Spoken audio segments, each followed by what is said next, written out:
This model is promoted by Model Shop Leeds. This model supplied by Model Shop Leeds. The address for Model Shop Leeds will be in the description, and all the parts that you need to complete the kit will also be in the description. So don't bother asking me, it's in the description. I hope you enjoyed the video. Bye bye. Hello and welcome to part 4. It's been a while. The reason it's been a while is that if you go back and watch part 3, I'm going to order some new parts. And I did order some new parts and they took some weeks to get here. So I filled my time with the Click 25 and a few other bits and bobs on the way. So now I have all the parts. I'm now going to describe to you what it's all about. But before we do that, let's go back to the voting. Don't worry, I will timestamp this. So if you want to skip this, the timestamp will be there. Okay, so comments from the last time. Bellylander, Jaws from Fullbrook, CA, I vote blue, too many red triplanes out there. I tend to agree. Yeah. Okay, Mark Croucher, RC Fun. Hello, Mark. How are you? You're having DR trouble as well, aren't you, at the moment? Just spotted your build. Coffee time tomorrow. I'm going to catch up. Well, I hope that you did catch up. I caught up on yours. Bit of trouble with the C&G. Now, for those of you who have never built a Fokker Dr1, all the weight is in a confined space at the front. So if I just grab this here, broadly speaking, all the weight needs to be more or less where that cowl is, okay? And what happens is that if you don't get that pivot point, that C&G just right, you'll come into land and you'll nose over. 9 times out of 10, a Fokker Dr1 will nose over on landing. And he's discovered that the C&G is not quite where it should have been, even though it flew. But then you see, you need your craft to be slightly nose heavy, and his was a little bit too nose heavy. Okay, so he's resolved it now. Anyway, so there you go. Liam, so yeah, I do watch other people's stuff. There you go. Why shouldn't I?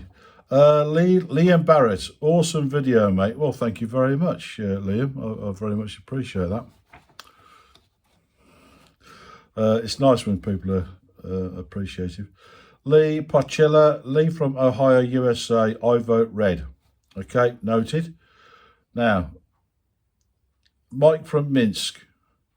I'm voting red for a change. Now, Mike, God bless you, Mike. For those who don't know, Mike is blind, and he's going on about his instrument, which apparently is a Gushli, a goose named Lee, easy to remember. Gushli. Right, Mike, I'm going to be as diplomatic as I can be here. Right, when you live in a democracy, which I'm not entirely sure we do anymore, but when you live in a democracy, you vote once. You don't get a second vote. You've already voted blue. I know you did. I remember doing it. I remember reading it. So I'm very sorry. You've already voted blue. So there you go. Okay. So there you are. You can't just change your mind. Oh, crikey! I just remembered something. Bear with me.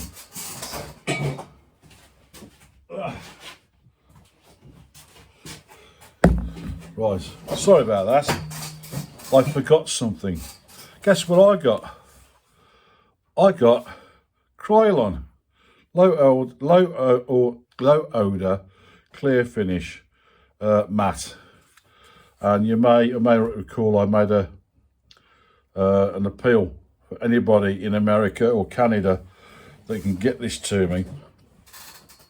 America won't do it. Canada probably can do it, but it costs so much that it would cost like 5 of these. Right now, I have to apologise to I can't remember the lady's name. I think it's Amanda. Amanda on Facebook came to my rescue and said, I know where to get this in the UK. So in the UK, if anybody's out there who wants to buy it, you have to go to Texsil. That's now, I'm going to put the third caption underneath, but I'll spell it out anyway. TECHSIL.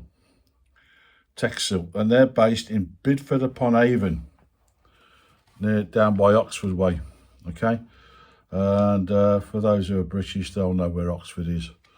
Had a lot of, it's where the king was, Charles I was captured during the English Civil War there. We've had more than one civil war, for those of you who are not following. Okay, so yeah, I've got some.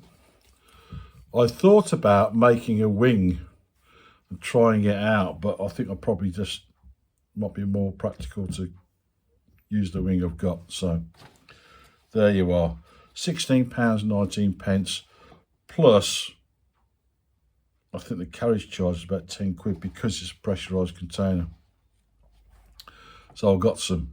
Okay, so I will put, or already put something underneath the address of where to get it from.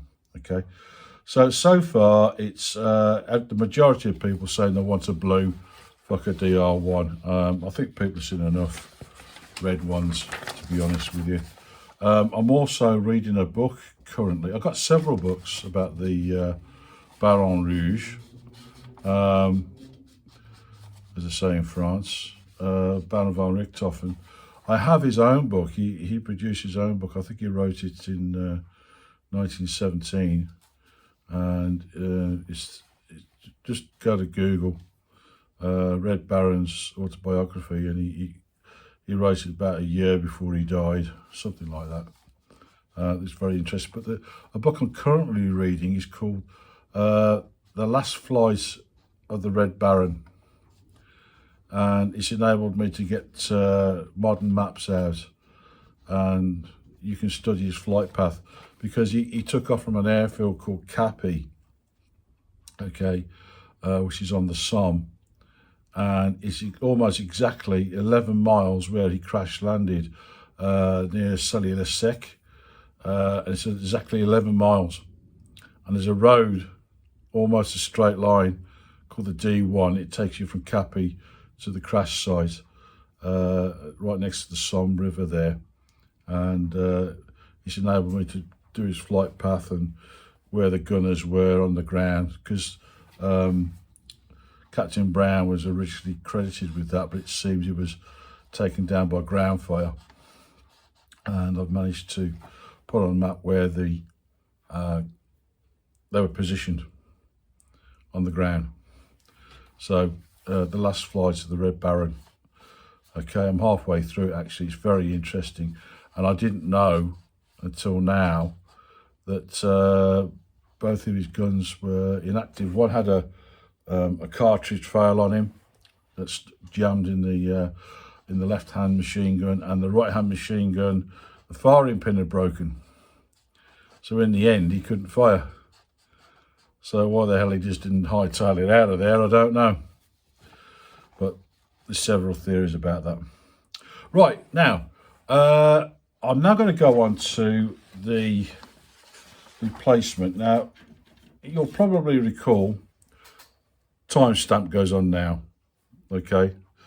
Right, so you'll probably recall from part 3 that this receiver had basically packed in and hadn't quite got what we needed. Now, I've got an overhead camera at the moment, so I'll be showing this as well on the overhead camera. All right, and you see, what I've had to do is get a replacement board, which is this one. Okay, and you'll note that it's got a separate socket there for connecting up the motor, as well as the 3 pins. So one's for a brush motor, and the other one's for a brushless motor. So you got the option of plugging in either one, see? So that's through the brush motor, and this one's for the brushless motor there. Okay, now the other one stopped working. I got this from Minimum RC, believe it or not. It cost me about £40, which I think is a little bit expensive, but you haven't got to solder on the plug. You haven't got to solder on the socket. The other thing is that, which took me rather a long time to find out, is that if you want to buy these extra bits and put them on yourself, is one, knowing what they're called, and number two, where to get them from. So again, I will be putting a caption underneath as I go through it. Now, those sockets, I don't know if you can see that. Do you see that? That's the socket. Now, that socket is in a packet like that. You have to buy about 10 of them. Now, let's see what it says on my bit of paper. I have not lost anything there, because I did have something else. Oh, yes, there it is. Found it. Panic over. Right. Now, you need 1.27mm female pins sockets, SIL 40 pin header single row PCB connector headers. That's what you need. Now, the reason I'm telling you this is that I went on several forum sites. I went on to Facebook on some of their forum sites there as well. And I was talking to some very well-informed people, and even they didn't know what these things are called or where to get them from. So this is a very important video for you to watch, okay? And I want you to share it with your friends, okay? So I've got here receiver parts description. Now I'll put that description underneath, okay? Now if you want the pins come like this, like a comb, and you have to cut off the amount you need, which is in this case 2. So it's going to look, I don't know if you can see it, it's that blooming small. It's going to look like that. Okay, can you see that? And that fits exactly into that socket there. We'll do the overhead in just a second. Right, that fits in exactly like that there. Okay, so now got pins sticking at either end. Now, if I put that into one on the new board, which you can see a little bit easier, that goes in. Come on. There, like that. Okay, so now you can disconnect your motor at will. All you got to do is solder that plug onto the end. Now, there was another chap on YouTube who was going into an explanation of other parts that you can get, but he wasn't answering my question. So I'm going to show you what I mean. Now, the other parts, you can get a set of these, which are the sockets, okay, and these are found on most PCB boards for your RcAircraft, and it includes 2-pin sockets, includes 2-pin plugs, the plugs and sockets, okay, and they come in this little thing here. And you'll get the little pins that come with it, so you have to put the pins in separately. So you get these. Now this cost, well actually, what's it called first? It's called 60 sets box JST SH 1mm pitch terminals kit SH1.0.2/345 pin male plug female socket housing header crimping wire connector. I'll just read it off there. Okay, they're all written down and they will be going underneath. Okay, so all these are the parts that you will need if you're going to go ahead with this type of model and this type of indoor setup, sort of micro setups. Okay, now there's a bit more to these than meets the eye, but basically this is the basics. And I keep going on about basics, because if you can't get your basics correct, you can't get anything correct. Okay, so this is now going to be the new receiver. Okay, and I'm going to solder up a new connection, because that's the one that's been hardwired in. Okay, because I hadn't got the pins at the time. So I'm going to solder that on, and then we're going to look at everything from above. Okay. All right, so I've soldered on the 2-pin there, and I'll put some heat shrink on it.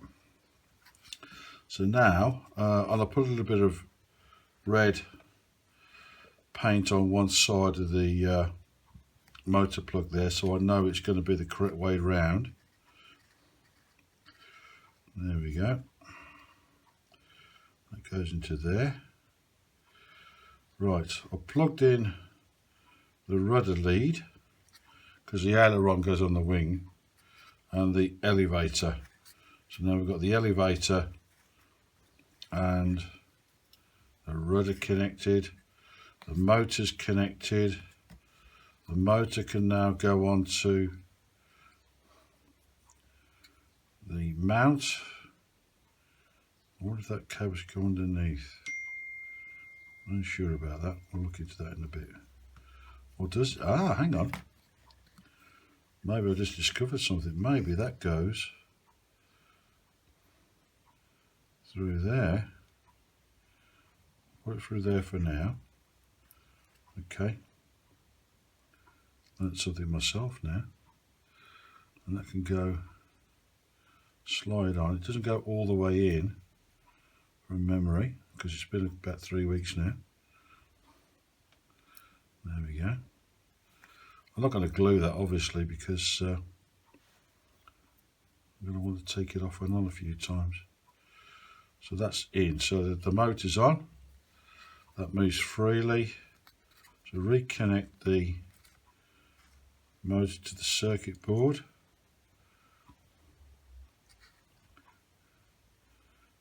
Red to red. There we are. Okay. And all we need now to do is make sure the throttle's down. If you've got a throttle cut, it's even better.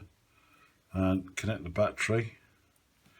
I've already bound this, so this should be ready to go. There's the light there, look, see? Now, let's try this out. Elevator, yeah, that's moving. Rudder, oh, rudder,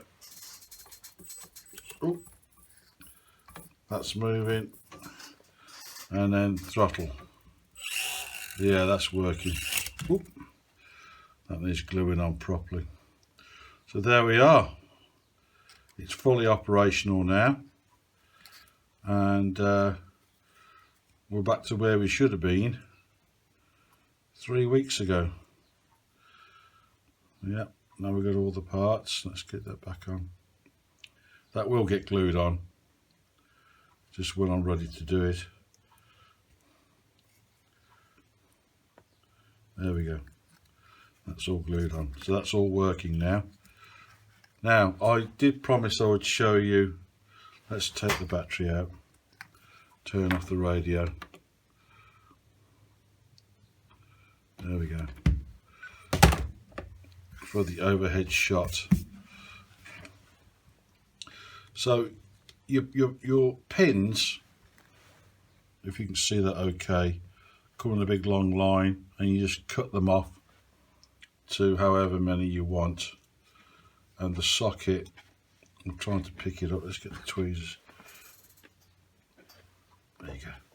And there's the socket for the motor, which comes separately. I will, in the description to the video, link everything to these, where to get these parts from, etc. And what I did not mention, hang on, so there's these parts as well. I'll open this up so you can see properly. So there's all your different pins. So these are the plugs, the 2-pin plugs. Okay, and there's a 3-pin plug there. So that'll be for brushless motor there. And then of course you got all the other things. You can also use these 3-pin ones for the servos if you want to extend the cables and servos for whatever reason. You can put those on so they work for servos as well. And then of course you've got the opposite ends. These are the sockets that go onto the PCB board, and that's a 2-pin there. And these go up to, I think, to 6-pin by the looks of it. Yeah, 6-pin. And then you get these are the pins that actually go inside of the plugs. So you have to gently cut those off, squeeze them onto the cable, and that'll make up your socket. Now this is the set that I saw this other gentleman do. If I can remember where to find it, I'll probably put the link in there as well. But he was going on about these things. He didn't mention anything about these 1.27 millimeter pins and sockets, which is really what I was after. Now, if you do want to go to the extra expense of going to minimum RC, and the minimum RC are quite good, to be truthful. This is an MA RX42/D. Okay, now obviously you have to choose what radio you want it for. I want it for Spectrum, so for Spectrum it's DSMX/2. Okay, and that's the circuit board for the receiver. Let me just have a look at this. There's your pins. You get 1, 2, 3, 4, 5, 6, 7, 8, 9 by looks of it. These are your for your sockets. So that's a 1.72 millimeter by 140 pins. So the 40 is mounted pins, and there's 40 pins on there. And you just cut off what you need. So for any of you who are wondering, where can I get these parts from? I've bought this board and there's nowhere to plug it in, or I don't want to hard solder it. I want to be able to take the motor out when I feel like it. Well, there you go. You know now what it is and where to get it and so forth, and what it's called. So now we can move on with the rest of the build, and hopefully let's get this thing together and moving and shaking. And I'm very much looking forward to getting this done now. I think I'm going to have to move the position of these rods. I think they might clash, but we'll see when we get into the build anyway. Okay, so I think we'll end it there, and thanks for watching. Cheerio. To keep my content interesting, I need sponsors, and to gain sponsors, I humbly request you like and subscribe.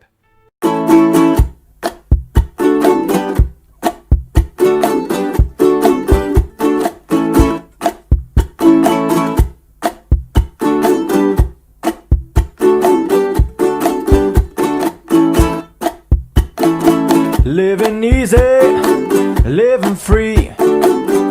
Season ticket on a one-way ride. Asking nothing, leave me be.